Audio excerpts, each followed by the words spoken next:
This next step, you'll hear from Simon Donner, who is a professor here at UBC. He's a climate scientist who works at the intersection of climate science and public policy. He is a member of Canada's Net Zero Advisory Body. He advises the federal government on pathways to eliminating climate warming emissions. He is a TED speaker, and he teaches climate change, science, and society here locally at UBC. It is with great pleasure that I welcome Simon Donner onto the stage.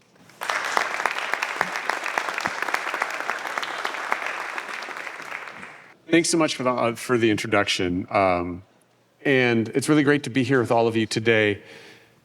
We're going to step back a little bit from everything we've been talking about for the past couple hours to sort of get to how we got here. And before I start, I'd like to mention that a lot of you have probably seen in the news that September, the month that just ended, was set records. That September was the warmest month in recorded history, according to the data that we have so far.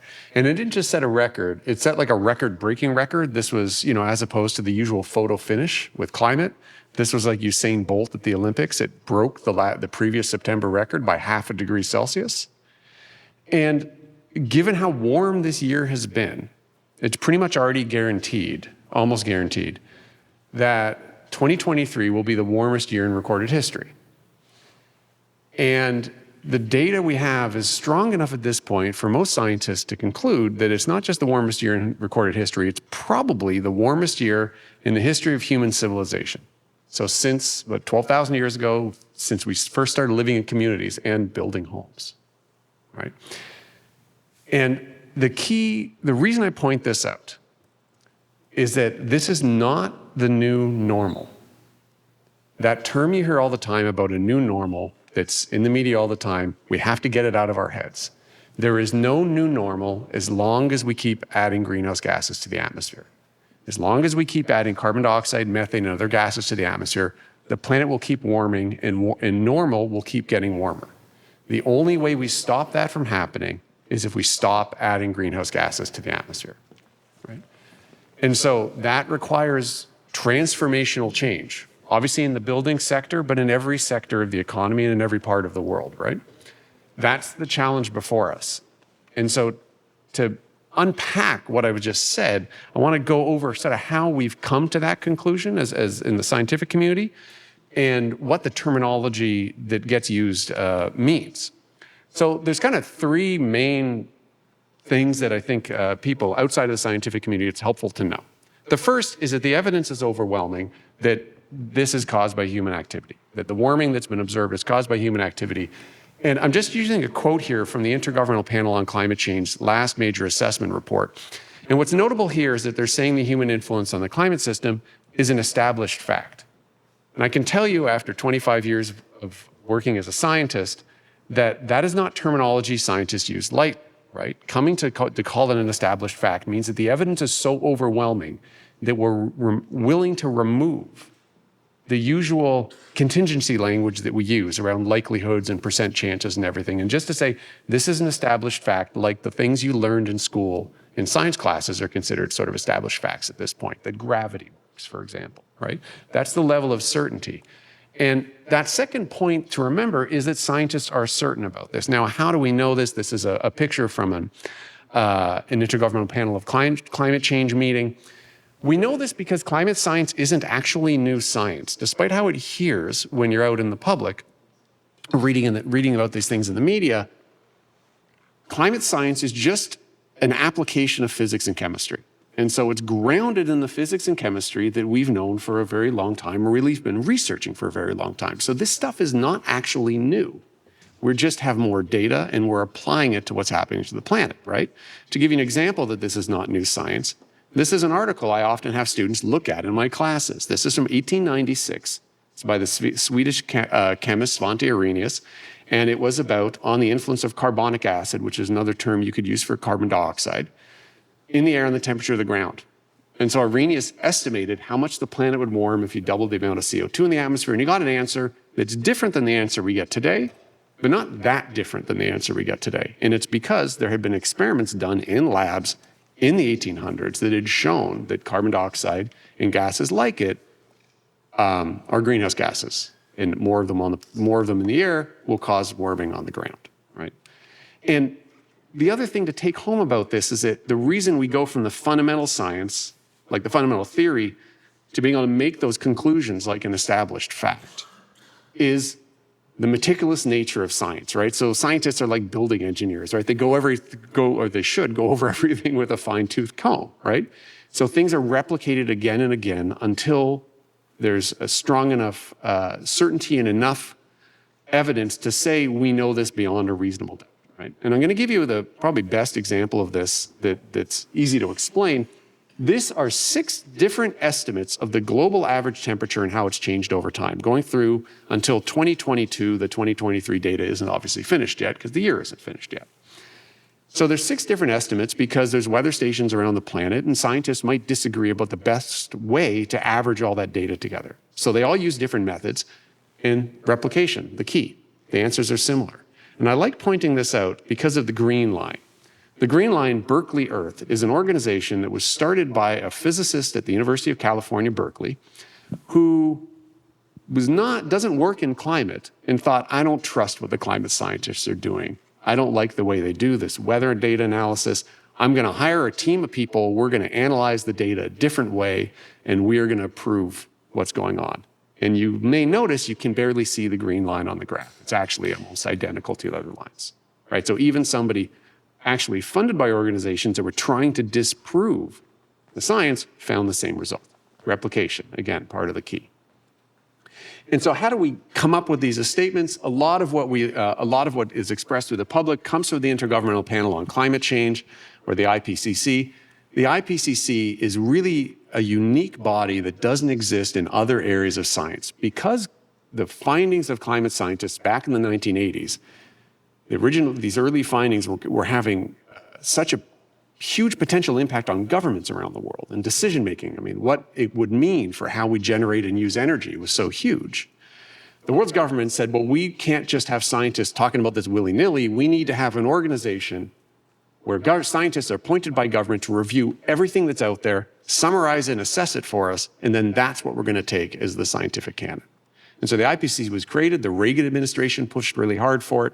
And it's not a fixed body. Every time the IPCC does a report, governments around the world appoint authors from their countries, and those authors then get together in groups and assess all of the research that's out there. So they're not doing any original work. They're just assessing everything that's known and then going through, and those reports are created. It's a multi-year process. It's extremely, extremely exhaustive, and I'm going to give you one example of this. I was on one of the lead authors of the last IPCC report. I was on a chapter related to oceans and coastal ecosystems, which is an area of my expertise. And this is a backing graph. You're not going to see this in the reports, but if you go online, you can download all this extra information.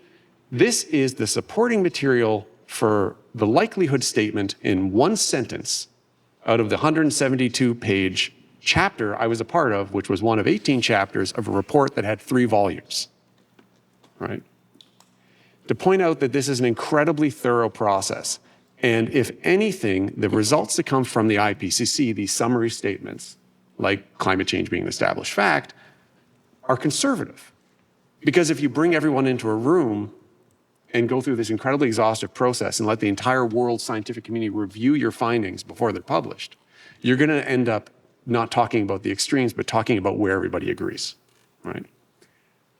And so the finding of all of this science, one of the key things is that climate change, as I mentioned, is going to continue until we reach zero or net zero emissions. We have to stop adding greenhouse gases to the atmosphere. And when the Paris Agreement was signed back in 2015, I think the thing that's most famous from the Paris Agreement was this call to avoid certain levels of warming, that we ideally want to avoid 1.5 degrees of warming, and if not, 2 degrees of warming. But if you read a little bit further along in the Paris Agreement is the really key statement that connects to net zero. So Article 4 of the Paris Agreement says this, that in order to achieve those temperature goals, we need a balance between emissions by sources and removals by sinks. So that's it. That's the world's government saying we need to get to zero, right? And we need to do so in the second half of the century. But there was no date on this, right? In the Paris Agreement, they also called on the Intergovernmental Panel on Climate Change, which is a separate body from the UN climate summits, but it's also coordinated by the United Nations, and said, we want a report where you tell us the difference between like what it would take to get to these different levels of warming. And so that report came out, and that report on global warming of 1.5 degrees is what inspired a lot of the protests you saw around the world. And those protests were driven by a sentence in the report. If we want to avoid 1.5 degrees of warming, we need to reduce emissions by almost half by 2030, by the year 2030, right? And so people saw the year 2030, it was 2018 at the time, said, oh, we have 12 years left. The report could have said we need 47% decline by 2031, and there would have been 13 years left. It was a bit arbitrary, right? But it's the end of that sentence that matters the most. To achieve this, we need to get to net zero around 2050. And so when this sentence was put in the report, this led to governments around the world, companies around the world, states and subnational actors around the world saying, we need a goal of net zero by 2050, right? Canadian government got in the act, passed Bill C-12, saying Canada now has a goal of net zero emissions by the year 2050. And as a part of that goal, we're going to need interim targets, and the government is going to need an advisory body that's hands-off from government to give advice on what are the pathways we can use to get there. And that's how the Net Zero Advisory Body that I'm a member of was created. I'll skip over that. And so from here, I want to get a little bit to the language that then gets used. And so the key point I want to be making here, and I really want to take everyone to take home from here, there's a lot of language that gets thrown around about reducing greenhouse gas emissions, about decarbonization and everything. And there's really one term among all of them that comes from the science, and that's net zero. So net zero is out there in the world. It's used all the time by companies, countries, et cetera. And it just sounds like any other term. But as I've described, it really directly comes from the scientific results. Other terms are a little bit fuzzier as a result. So net zero, that's what it sounds like. Emissions minus removal. We can't add anything to the atmosphere. And that is the scientifically derived one. It's also the legislated objective in a lot of countries around the world, including Canada, right? Carbon neutral, there's nothing wrong with it as a term. People have used it for years, and they're often used interchangeably. And sometimes that's okay, but the problem is carbon neutral doesn't necessarily mean the same thing, right? Carbon neutral technically is only referring to carbon or carbon dioxide. Now, often companies or individuals use it and they're just implying all greenhouse gases, but you don't know when you use the term, right? And so it could be ignoring other CO2 gases. But the other problem with carbon neutral is it's really a legacy of an older way of thinking about the problem, right?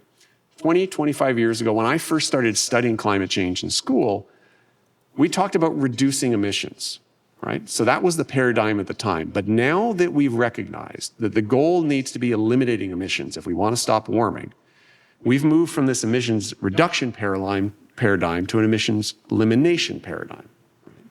Carbon neutral comes from the old emissions reduction landscape. And what I mean by that is in the old days, it was, well, our company could get to carbon neutral because we'll try to cut our emissions, and that which we can't cut, we'll buy offsets, right? And so that might not necessarily achieve the actual purpose of not adding greenhouse gas emissions to the atmosphere. Remember, that's the take home. We can't add anything to the atmosphere if we want the planet to stop warming. And so carbon neutral often ends up involving offsets, right? And we've all heard of this before, and a lot of you are very familiar with this world. And we need to talk a little bit about the reality of carbon offsets, because carbon offsets, again, are a legacy of the emissions reduction rather than emissions elimination paradigm. So the concept is quite simple. It's the idea that we need to balance the emissions from one set of activities by financing reductions elsewhere. So if we try to reduce our emissions and we can't get to zero, we can buy credits from somebody else that's done more, right? The problem with this is that for offsets to actually work and help us address climate change, this ultimate goal, they have to be additional, meaning you have to be sure you're paying for something that would not have happened anyways. They've got to be permanent, meaning it's got to stay in place, and they've got to be verified, meaning we got to be sure that this is real. Right? And there's all sorts of verification companies out there. People are, I think many of you are accustomed to this. And this is where the shift in paradigms really matters, because offsets really come in a couple different categories, and one category is just not useful for getting to net zero. And that is the most common category of offsets, which is avoided emissions. So we are going to give money to buy offsets because buy an avoided emissions offset would be like another company is offering to build a set of wind turbines to shift away from the way they generated electricity before, from natural gas or coal, right? So so you are going to avoid future emissions by doing that, right? But that's not stopping your emissions from going up in the atmosphere. That's removing that's getting rid of emissions that could have happened in the future that were avoided. But if you want to get to net zero and your company is still emitting to the atmosphere, you need to actually remove that amount of carbon you're emitting from the atmosphere. Removals, emissions minus removals. And so avoided emissions just don't really work in this paradigm, right? And the problem with the avoided emissions from offsets is, yes, there are verification companies, but everyone who works in this field can tell you that this is really hard to verify. How do we know that that activity would not have happened without the purchased offsets? One of the ways that we know that avoided emissions offsets are usually not terribly effective is they are too cheap. If it costs far less to buy offsets than the cost of emitting the greenhouse gases, it's probably not actually doing the job, right? So the types of offsets that you need are ones that actually remove emissions from the atmosphere, right? And so those are things like planting trees, taking carbon that, do photosynthesis, take carbon out of the air, or technological measures like direct air capture, like the carbon engineering plant in Squamish that pulls CO2 out of the air, right?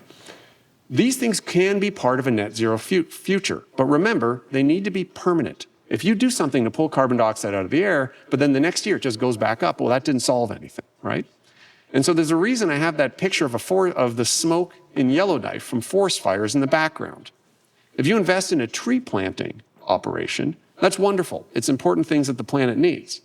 But that forest could burn down a couple years later and that CO2 could be back up in the atmosphere. And even if it doesn't, trees are not permanent removal of carbon dioxide from the atmosphere necessarily, right? Eventually the trees break down and the CO2 goes back up in the atmosphere. It's not the best way to counter emissions from fossil fuels, which are coming from a reservoir deeper in the earth that would stay there for a very long time if it wasn't for us extracting it, right? So in the end, the advice from the experts on this is that there are forms of emissions, of greenhouse gas emissions, a little bit from cement, from steel creation, that we may not be able to ever get to zero. And we should reserve the removal for those actions. But other things that we can actually eliminate, we need to eliminate them and not depend on offsets, because offsets aren't trustworthy enough. Now, there's something similar to offsets that a lot of your organizations deal with, which are renewable energy credits, right? And it's a similar idea, but not quite the same thing, right? So this is the idea that you are, a firm that's generating electricity. If you're generating renewable electricity, in parts of the United States do this, the firms or the companies generating renewable energy, wind turbines, solar cells, et cetera, get credits for doing that. So they get a credit and then they can sell that credit to somebody else so that your company, you're not able to get your emissions down to zero, but what you're going to do is you're going to say, well, we are going to buy renewable electricity. Now, because we are on this big integrated grid, by paying for renewable electricity in that way, you're not actually getting the renewable electricity. Those electrons are not necessarily the ones going to your buildings, but you're paying for the equivalent amount of electricity on the grid, basically, right? And so it's a balancing activity, but they are a bit different than offsets, right? First of all, to the REC world, you do not need to prove additionality, right? So your money is not the reason this is happening, necessarily, right? You really can only do this with some scopes of emissions, right? So only scope 2 emissions related to energy and electricity. So renewable energy credits are not useful for other forms of emissions. And the other thing, obviously, that's different, offsets are measured in units of like tons or kilograms of CO2, where this is done in units of energy, kilowatt hours, megawatt hours, for example. So they are good things. I actually quite like renewable energy credits because they help provide the financial incentive, right? We heard from somebody at BMO earlier today, right? This is a way of making sure that the renewable electricity sector is getting a little bit of extra money and support, right? And so it helps push us towards a net zero grid, which is good for all of us dealing with this problem. Now, there are a few other terms that get thrown around in this world at the corporate level dealing with emissions reduction and decarbonization. So we've heard net zero and carbon neutral. We often hear the term carbon negative as well, right? So Apple, Microsoft are aiming to be carbon negative. So they're saying that they are going to be responsible for more removal from the atmosphere than more emissions. And that would be a really good thing, right? That's on net actually reducing the amount of warming. Again, there's a however. Technically, it uses the word carbon, so it's not necessarily applying to other gases, right?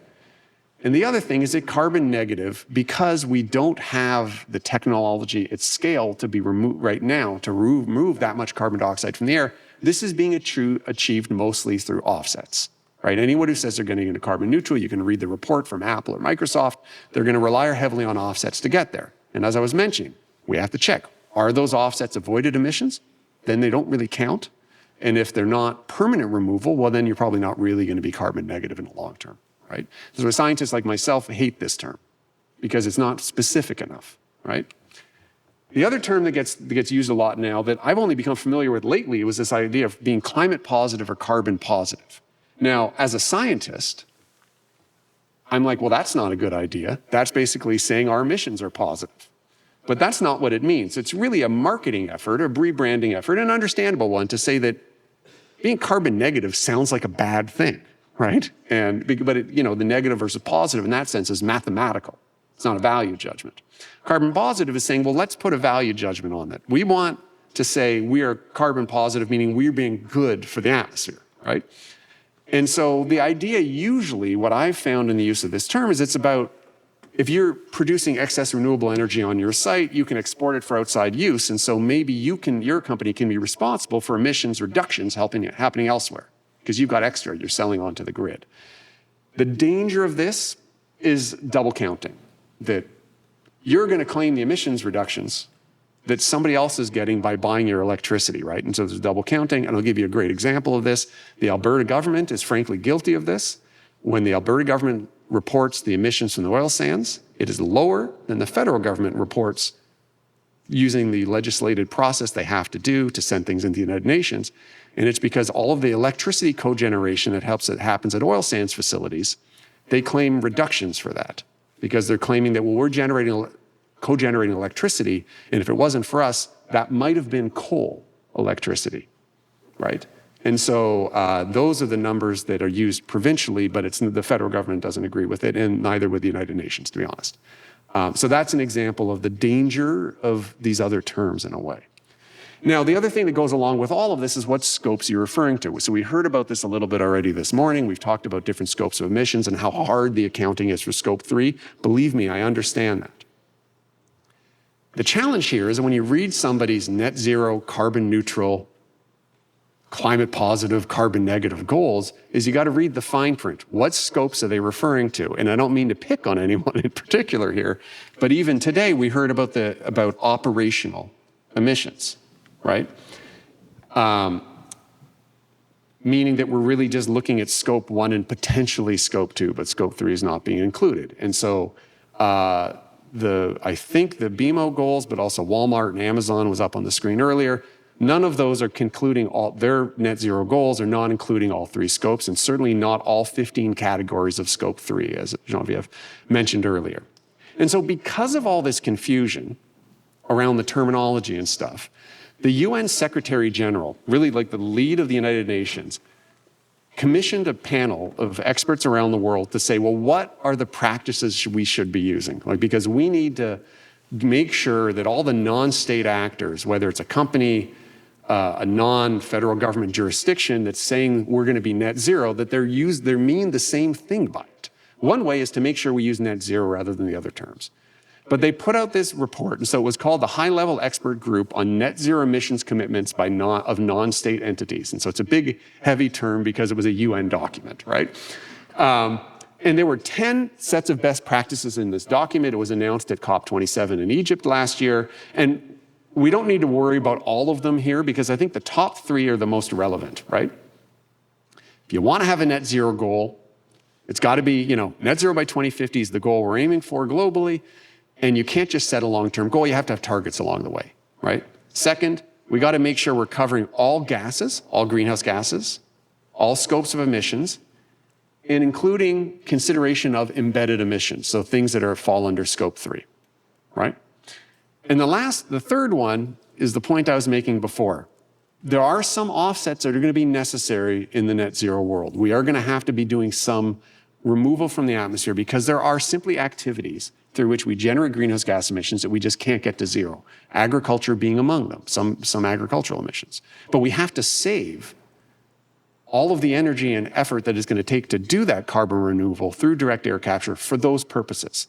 So if your organization or company has an activity that generates emissions where it's technologically possible to remove those emissions, to reduce them and get them to zero, we got to do that. You got to get them to zero because we need to save the removal for the things we cannot eliminate. Right? And that's sort of the final argument. And so the advisory body I'm a part of with the federal government, Net Zero Advisory Body, when we were launched 2.5 years ago, we put together a sets of values and principles. So 10 sort of 5 principles, 5 values that basically inform all of our work. And this came from reviewing all the literature and expertise on net zero that's out there, basically. And we don't need to talk about all of them here today, but there's 2 of our principles that are quite relevant to what I've been talking about, and I think to the challenges that all of you have in your industry. The first one is what I was saying. We can't get caught in the net of net zero, right? Don't try to overly rely on offsets. We really need to work to get the emissions to zero, right? And the second one is on these pathways, we got to watch out for the dead ends, right? There are a lot of activities that will do marginal emissions reductions, but are not compatible with getting to zero, right? And remember, we're not in the emissions reduction paradigm anymore. We're trying to eliminate emissions. Best example I can give to you is from outside your industry, but for years, North America set up this entire infrastructure and industry to blend ethanol into gasoline for use in passenger vehicles. But all that can get is at best a marginal reduction in emissions, maybe 10, 20%, right? And arguably probably not even that much, right? Whereas the solution for passenger vehicles, as we're seeing, is moving away from using liquid fuels at all and moving to electricity. It's a different story for heavier vehicles, but for passenger vehicles, it's clear. But then we put this whole infrastructure together around ethanol, and it's now going to cost a lot of money, and it's going to affect a lot of people's jobs to transition away from it. So we got to watch out for those dead ends because they will hurt us on the path to net zero. And so the way I often think about this problem, I don't know if anyone here is a baseball fan, but if anyone played baseball growing up, you were taught, don't slide into first base, right? This is a problem where we can't just narrowly beat the tag to get to a target that we have for 2030. We need to be running past the base and getting for home. And home is net zero. Thanks, everybody.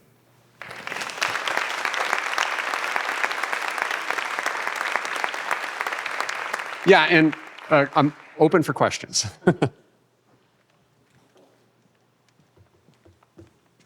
I've scared everyone too much. Sure. Just on the carbon capture point, how much of that is wanting to reserve it for the bits we can't eliminate, and how much of it is sort of a limitation within the technology?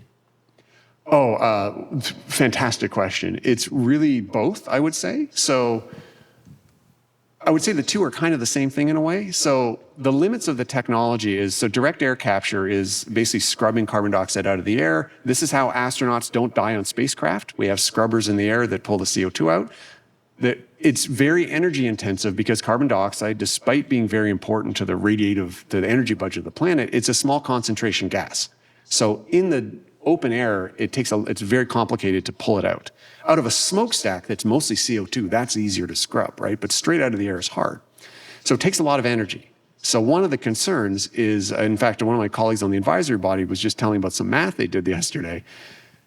If we wanted to like use direct air capture using the current methods to like counter all of Canada's emissions, it would take our entire electricity grid because it takes so much energy. So that's part of my concern, is that we need to reserve it because the energy use is so intensive. Now, there may be technological breakthroughs, so I don't want to say that it's impossible, but that's the concern about it. The other piece that I didn't mention is that just because you've removed it from the air doesn't mean it's permanent. So right now, and I don't say this as a criticism, but Carbon Engineering's plant in Squamish, which was this great technological breakthrough, so it does direct air capture, that CO2 can be used to make fuel pellets. When those pellets are used, CO2 goes back up in the air. So that's not permanent removal. What makes it permanent is taking it, burying it in the ground in the deep ocean, right? And then you need to know that that's not going to leak, right? And so whether you really get 100% removal is still kind of a question that's out there. Thank you. Great presentation. Ken Karuska, Cement Association of Canada. The one slide you had up there, I'd love to get your slides, but the one slide, the baseball one's good too. The one you had on net zero versus carbon neutral, this is the one single plug. The Cement Association and our concrete allies released a net zero action plan on May 2nd. I am by no means, even though I'm an engineer, I'm by no means an expert on this at all. You know thousands of times more about this than I do. But we have been very direct about expressing that our net zero action plan is net zero and not carbon neutral. And this is a point that we've tried to express. Again, I think a very important point that is often lost out there. And again, our net zero action plan, it will be, I think, an immense challenge to get to zero. But again, not using offsets. And I don't know if you can speak more about that with respect to all of the plans that are being released by various organizations. Thank you again. First of all, I really appreciate that. One of the toughest industries to do this in, right? So it's great to see a net zero plan out there and being so clear on the language. I think everyone in this room are more experts on the plans you're seeing from different companies and governments out there.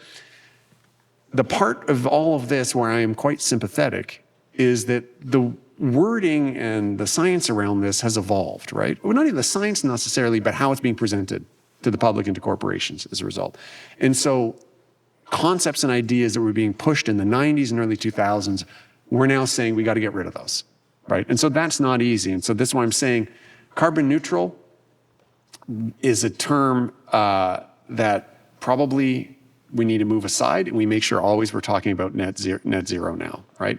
And again, that's because of making sure we're focusing on all greenhouse gases, for one, and also just trying to get away from this paradigm of marginal emissions reductions to really thinking about actually eliminating our emissions. And the big part of that to me is around offsets. The whole world of this work is overly reliant on offsets. In the offset industry, there are some good projects out there, but obviously, otherwise the offset industry is hugely problematic. I don't know how else to put it. Yeah, so.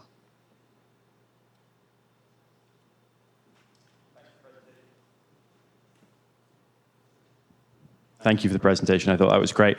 I especially like the point around dead-end technologies, and I wonder maybe if you could just expand on that as relates to the real estate industry. Like, for example, I wonder if cogen would be classed as a dead-end technology in your eyes, or any other examples. So, yeah, it's interesting, the real estate industry. I mean, the examples I often think of are with liquid fuels because of the infrastructure around it. So even the thought of like we could use natural gas for long-distance trucking, that only gets you about like a 50% emissions reduction from using gasoline. So it's not a long-term solution, but you then need to build this huge infrastructure.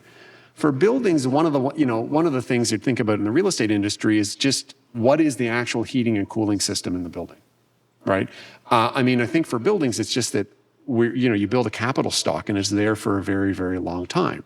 And one of my big concerns as part of the advisory body, and we talked to the government about this, is that they're really banking on for the 2030 emissions reduction plan an X% increase as being hoped for / modeled from the building sector, And we're asking the question, well, hold on, how much of the building stock are we going to retrofit and turn over in the next 7 years to make that possible, right? And so I think in this sector, the dead ends question is also just sort of, dead end sort of overlaps with the problem of capital lock-in, that if we don't do this now, how much money is it going to cost to rehab these buildings later? And it's among the reasons that every time I'm asked about this, I push for more clear regulations around fossil fuel heating in the country, right? Vancouver's been very clear about this, but if we know generally that for most commercial real estate, most residential real estate, we are going to be relying either on electricity via heat pumps or some district energy systems, and we know that that's probably what the 2050 world looks like in Canada, with exceptions for remote communities, right, and really cold communities, we might as well just set that in the legislation now. We might as well make the regulations now, because otherwise we're going to lock into something we need to replace later on. I don't know if it quite answers your question, but that's the one I always think about. For cogeneration, I mean, it really depends on where your initial energy source is coming from, I guess. Yeah. Sure. Hello. All right. So thanks for the presentation. Really interesting, really insightful. So we are from Permalo Construction. I just want to hear more about the long-term effect of carbon dioxide in the atmosphere. I was at a presentation last week, and I was told that it could last like 300 years in the atmosphere.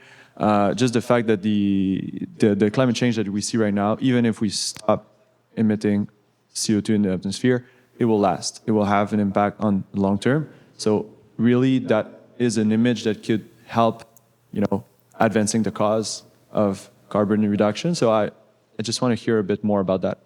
No, happy to. I'm a climate scientist. This is like touching my heart, I have class at 2 about this subject. So, the point I was making about, as long as we keep adding greenhouse gases to the atmosphere, the planet will keep warming. When we get to net zero, the planet stops warming. But the heat doesn't go away. It's going to stay where, we're going to stay at the climate level we're now at, we're at that point. Carbon dioxide that's emitted to the atmosphere, about half of it stays in the atmosphere in the short term. The other half is fortunately, is being removed. So some of it dissolves in the ocean. That's the cause of, people may have heard of ocean acidification before. That's a natural process. It's what you do in a home seltzer machine, right? CO2 gets into the water, and then you get the bubbles in the water. So some of it goes into the ocean, some of it is absorbed by land plants, forests and everything, doing us a favor, absorbing extra CO2 on our behalf, basically. And so the rest stays in the atmosphere. If we stopped emitting everything overall, that CO2 stays in the atmosphere for a long time, because the processes necessary to remove it naturally are quite slow. And if you think about it, like carbon that comes from fossil fuels have been buried in the earth for a long time, and the time scale on which that carbon would naturally get out into the atmosphere is millions of years. There's like a geological carbon cycle. It would take millions of years for that carbon to get out through a volcano into the atmosphere. So when we extract fossil fuels, use them and burn them, about 3 years to extract, refine into gasoline and use it in your car, right? You've taken a process that should naturally take 1 million years and doing it in about 3. And that's why it collects in the atmosphere. So for it to naturally get out of the atmosphere, it's going to take a long time for geology to do its part. So there's not like one number for the lifetime of CO2 that we've added to the atmosphere. It's more like a probability distribution. But I can tell you that like 10,000 years from now, probably about 20% of what we've emitted is still going to be there in the atmosphere, right? Because it takes most of it getting into the ocean, it's slowly getting to the deep ocean, then getting buried in sediments. And this is because we've effectively disrupted the geology of the planet. Not to scare anybody. David McPhee over here from the Vancouver Airport. So we have a net zero by 2030 goal, and we've been keeping a close eye on how everybody defines net zero, because the definition seems to be changing and evolving. One piece that I'm curious about, and from your perspective and maybe from the climate scientist community, is biogenic emissions versus fossil emissions. So if we're looking at switching to things like biomethane or renewable natural gas or renewable diesel to reach net zero. Is that a true net zero achievement, or is it just changing the timescale from geological carbon to, biological carbon above the Earth's crust? And how do we talk about that in a way that people understand? No, it's a wonderful question. And so, I'll go back to the point I was making about ethanol and electric vehicles, right? So passenger vehicles is one place where the solution, materials challenges aside, seems pretty clear, and most of the world agrees on it, that the solution is electricity. Heavy duty vehicles, freight, ferries, air travel, it's more complicated. The batteries, and with current technology, just way too much that the balance doesn't work out. And so likely some mix of hydrogen and biofuels will be necessary for heavier transportation, including airplanes, but also maybe some of the big trucks and things being used at the airport, I imagine, right? So in that case, looking towards renewable fuels and then trying the best to source renewable fuels with a low footprint is the goal. And of course, we have a low carbon fuel standard in Canada that's coming into play that's going to help push the industry that's creating renewable fuels to make them have a lower and lower life cycle footprint. And so I think that's quite reasonable, reasonable for an airport. Renewable gas as a source of electricity or heating and cooling is the one I will push back against. And the reason is, and the people at Fortis BC, I think, don't like me for this, but I'm not the only scientist they don't like for this, is that we simply can't, the idea that we're going to replace the gas network with renewable gas is being totally unrealistic about how much renewable gas we can generate, right? Renewable gas is coming out of landfills, basically. It is a minuscule quantity compared to the natural gas we use, right? And so this talk of renewable gas as a way to maintain using furnaces the way we always have is honestly kind of ludicrous.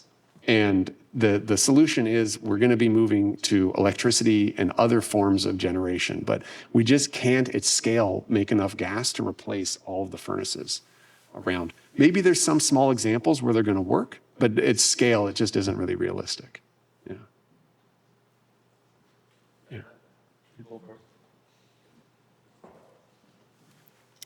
So we have scope 1, we have scope 2, and then we have scope 3. Scope 3 includes upstream and downstream emissions. Portions of it is someone else's scope 1. How does that work in the mathematical calculation? One person owns it, right? It's part of a supply chain, and it's upstream and downstream. Can you walk us through double counting?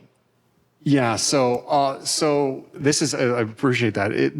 The accounting is incredibly complicated. So at the international level, like the reporting of a country's emissions, right? You're responsible for what is emitted from within your jurisdiction. So if Canada, so the emissions that come from the oil and gas sector in Canada, or from the oil sands, let's say, it's about 85 megatons a year right now. That is the emissions from producing, refining oil and gas and transporting it around the country, right? When that oil and gas is used in combustion, that is not part of the oil and gas sector, right? That is transportation or heating and cooling or buildings, right? And if it doesn't happen in our country, it's not going to be on our balance sheet at all, right? And so for the national reporting standards, you're really only responsible for what's going on during your operations, right? But the greenhouse gas protocol for companies and organizations is saying, no, we want you to think about what's happening upstream and downstream, right? And so you could say, this feels a little bit unfair. Like, why do we have to do this when the sector as a whole doesn't report that way? At the national level, we just really need to avoid double counting. And that's why it's done that way. At the company level, we need to think about the fact that if we're trying to reduce emissions and everybody's only worried about their own operations, we could go ahead reducing our operational emissions and never think about the fact that, and never deal with the fact that we're still relying on coal, for example, right? And so that's where dealing with different scopes come into play. So we just had a question from the gentleman at YVR. How do we do this for airports, for example, right? So the airport has a responsibility as a public institution or semi-public institution in BC to report its emissions, right? To the federal. Do you have to report to the province? Okay, voluntary reporting to the province, right? So if it was a purely public institution, it would report to the province and then pay a fee based on all emissions above zero, basically, right? That would be operational emissions. It wouldn't be scope 3. But the question we have to ask ourselves as a society, right, as a collective, is how are we going to deal with if we tell the airport it's okay just to reduce its operational emissions, but not worry about all the fuel being used by the planes, and are more planes landing in the future, we're not actually going to solve the problem. And so that's the point of pushing to scope 2 and scope 3. We need to make sure we're thinking about, well, where is our energy coming from and what are the products that we're generating, right? And depending on what your business does, you're going to be more or less interested in one of these scopes, right? If you're a big user upstream of energy, you might not want to think about where that energy comes from, right? If you're a big producer of products that are being sold, or you're just the organization that sells things, you don't produce them, you're Amazon, you just ship them around. You could say, well, we're going to reduce our operational emissions and we're not going to care about what we sell. But that's not going to help the world collectively get to solve the problem. And in the end, although your jobs are in individual businesses, this is a collective action problem. And if we actually want to solve it, we all need to sort of collaborate a little bit. And the whole idea of scope 1 and scope 3 reporting, in my mind, is it's about making sure we're collaborating to actually solve the problem. Sure. Yeah. One last quick question. Lunchtime. Oh, this might be a hard one. It's okay. So, how do you think about natural disturbances and how we deal with those emissions, which are oftentimes off our accounting books? So, for example, wildfires. Obviously, we've had a historic wildfire season this year, and the scale of those emissions are very significant, and orders of magnitude, on the order of like the emissions of our economy wide, right? But they're natural disturbances, and let's say later on, even if our permafrost melts, that's also like natural disturbances. So at a global level, when we're all doing the national reporting, we add it up and we have anthropogenic emissions, but there's also significant fluxes at the natural disturbances, and sometimes we can actually do something about that to reduce wildfire risks or whatnot, right? So how do we think about those types of emissions that may not be counted in our accounting? First of all, love the question. And to answer this without like a whole carbon cycle lecture, which again, you should have been here 3 weeks ago. We just did it in class. The way we deal with it is by arguing about it mostly, to be honest. I'll give you an example. Like back in the 2000s, early 2000s, the federal government was arguing at the international level when the Kyoto Protocol was being put into place that we want to make sure forest accounting is a part of it, because Canada's forest carbon modeling was showing that our forests were on net a sink of carbon dioxide. They were on net growing, basically, right? And then the mountain pine beetle happened, and the modeling showed that they had become a big source of emissions, and the government started saying at the international negotiations, let's not count forests when we do this, right? So that kind of argument still goes on.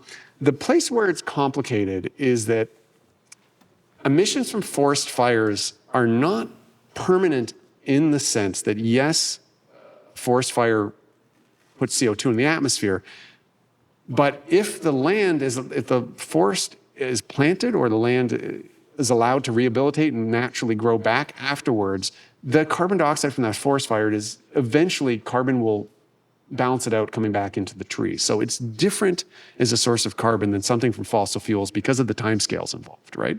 So I don't think we should ignore the emissions from wildfires, but we shouldn't put them in the same category as the emissions from the rest of the economy, basically. And that's where it's complicated. So for those of you who follow and read about climate change and everything online, you probably will have seen people posting images with like graphics of data showing how huge the emissions were from our fires in Canada this year, that overwhelmed the amount of, like way greater than the emissions from from fossil fuels in the economy, right?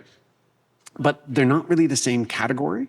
So I don't think people are purposely trying to be misleading by comparing the two, but the science of it is just a bit complex, I guess.